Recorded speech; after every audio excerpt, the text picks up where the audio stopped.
the Eibishter didn't scream at Moshe. He says, "Vayomer Elav ani Hashem." He says, "You don't understand. You're right. Right. The way you're looking at it now, me'az dibarta al pareh, you hate olam hazeh. You're right.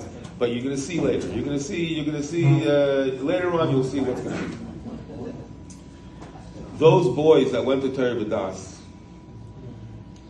sollen sein gesund und stark. They go into business with Ari Yamaka. Their children, Baruch Hashem, a junger Mann, was gelernt in Temchet Zmimin. Kinder Shluchim, Eneklach Shluchim, Kinder Talmidei Chachamim. There's a different type of, it's a different person. The Rebbe was telling my brother and my father, he has to stay in Temchet Zmimin. He has to stay here. He's not going to know the Ktsas so well. The Ktsas.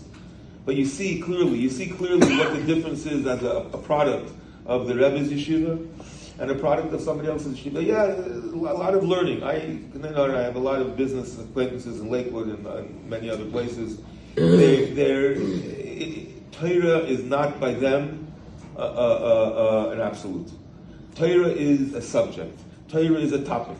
I learned Shas. I learned Gemara. I learned this. I know that. I know this. What the Rebbe wants is Kamayim Layom B'Chasim. The Rebbe wants that a Jew should be, that Torah, he should be part of Torah. Torah should be part of his Metzias, part of his existence. I think the Rebbe in Asicha says that the question, why does it say, why does the Rambam finish the Rambam by saying Kamayim Layom B'Chasim? Why doesn't he say something like Kadogim Bayom?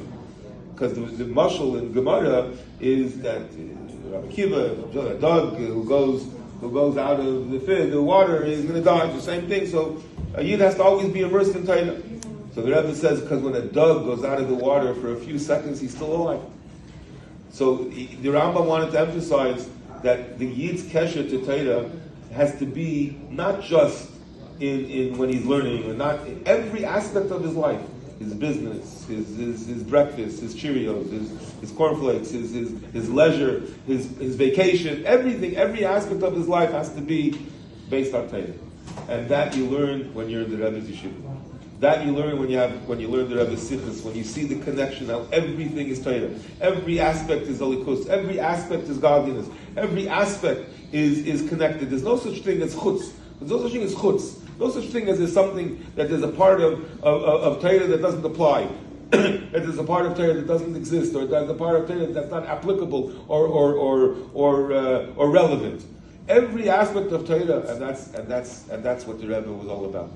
The Rebbe said there's no such thing that nigla de Torah is not part of Torah. Fakert, the Rebbe took nigla de Torah in Shabbos, in a farbrengen, in thing, and turned it into and relevance. There's no such thing. So what's the bank?